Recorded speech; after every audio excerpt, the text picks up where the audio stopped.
Tully stood in the middle of the Acorn market, staring at his own paw like he had just found God. It was not the sky he was looking at, or the trees. It was a single, shimmery, silver hazelnut. The thing did not look like food. It had this weird metallic sheen, swallowed the morning light, threw it back out, made every nearby squirrel freeze mid-step. Oliver walked over, tired from a morning of poking real walnuts for soft spots and rot. He looked at the shiny thing, then at Tully's trembling little claws. He had one real question. Are you actually going to eat that? Tully did not bother looking up. He just let out this short, jagged laugh, zero joy in it. Eat it? Oliver, you are missing the whole point. You do not eat a silver hazelnut.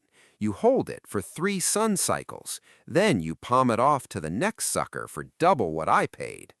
That right there is the greater fool's theory, a psychological trap, has been draining bank accounts long before we had paper money.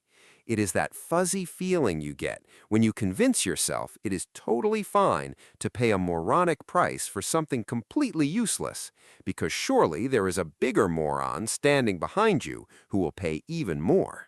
Tully was not buying a meal. He was buying a ticket, a game of hot potato. Last idiot holding the nut loses everything. Ever had that feeling? Look around and it seems like literally everyone is getting rich off something that makes 0 sense.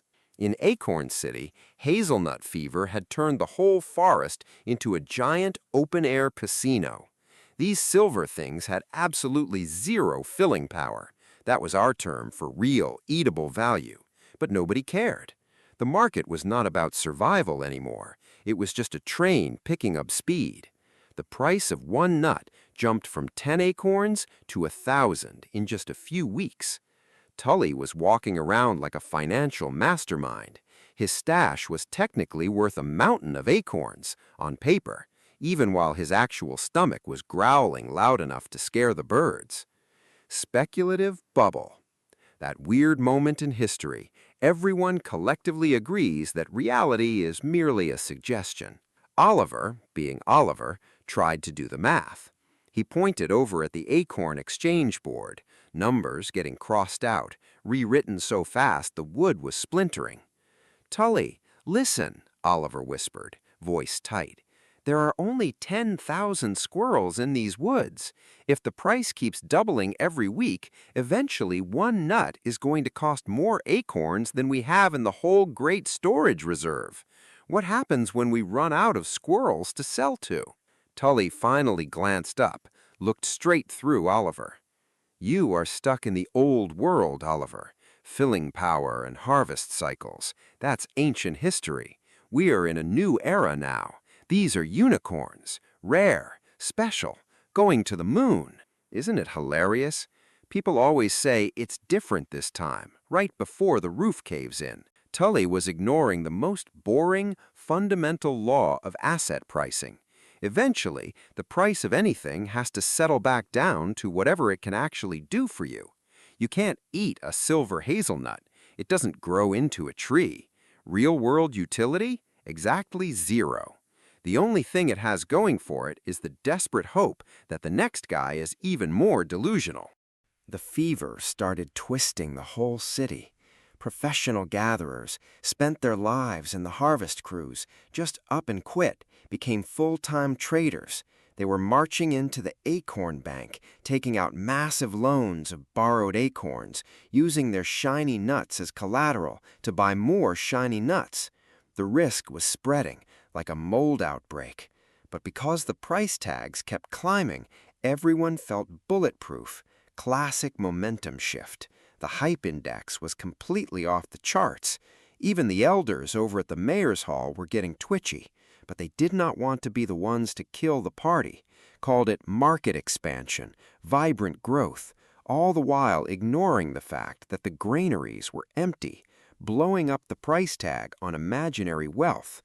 By the time the leaves started turning red, Tully had somehow finangled himself into a North Oak penthouse, could not possibly afford it, bought it by promising the owner 15 nuts at the end of the season.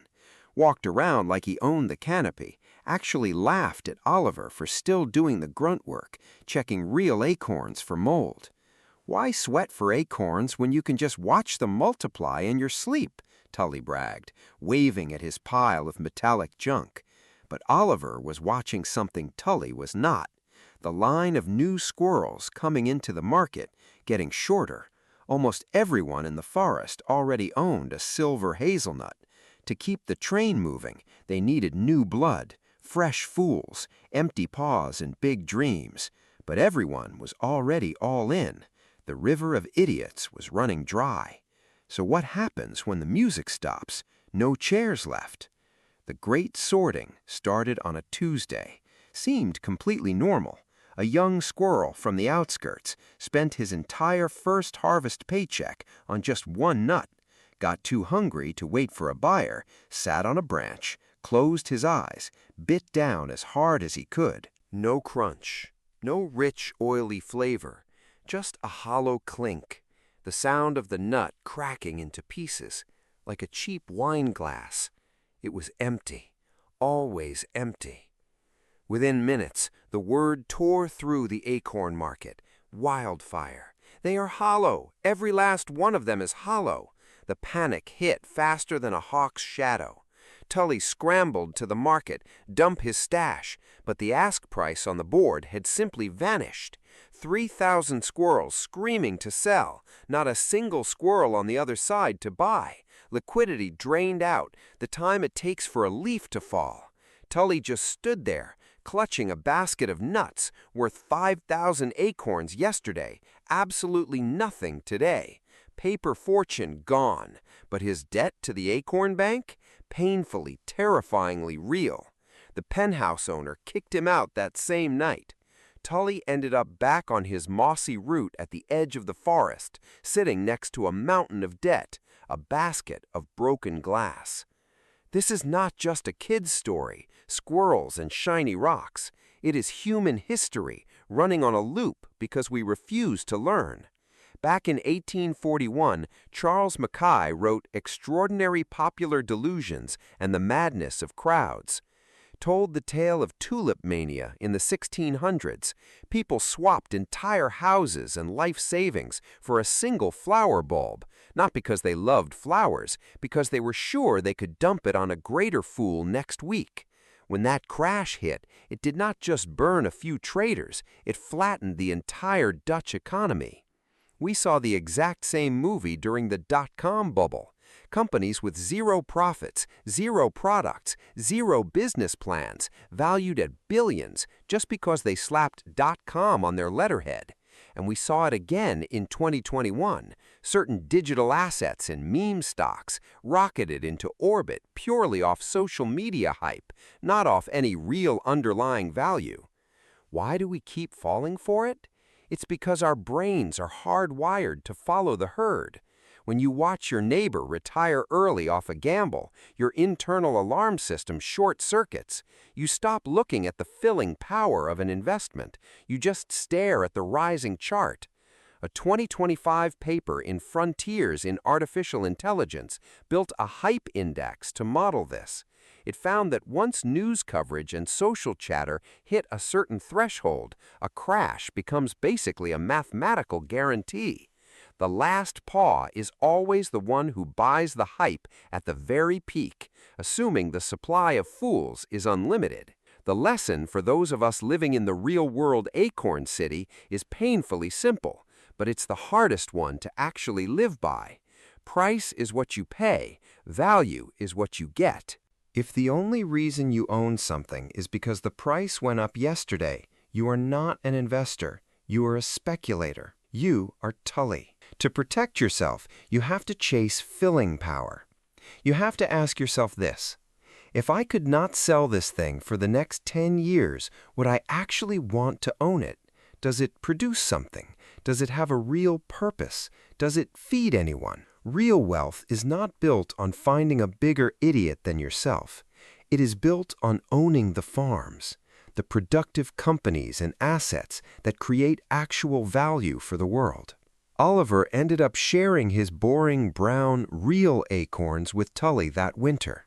Tully learned a hard lesson under the frost. A plain walnut you can actually eat is worth 1,000,000 times more than a unicorn nut, a nut that shatters the second you need it most. When the snow piled up, the squirrels who stuck to steady gathering and real value were warm and full. The ones who had chased the silver hazelnut were starting over from nothing.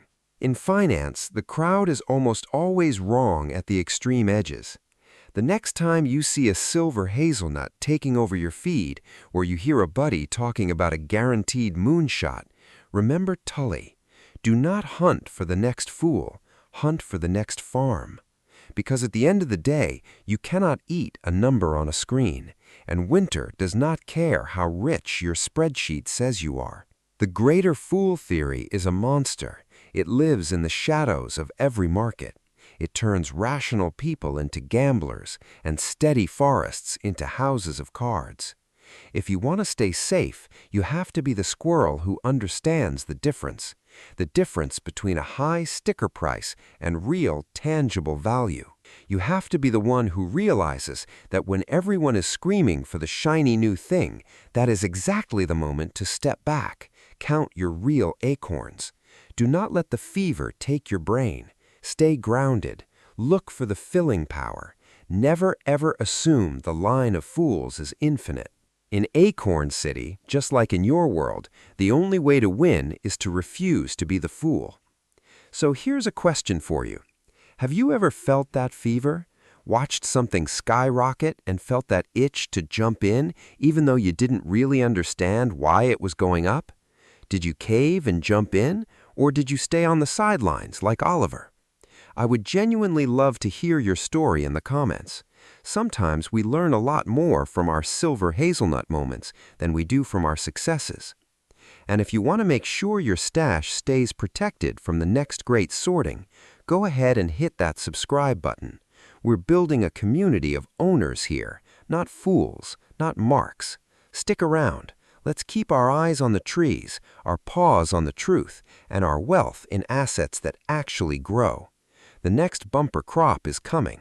Are you going to be the one holding the farm, or are you going to be the one holding the broken glass? It's your call. Choose wisely.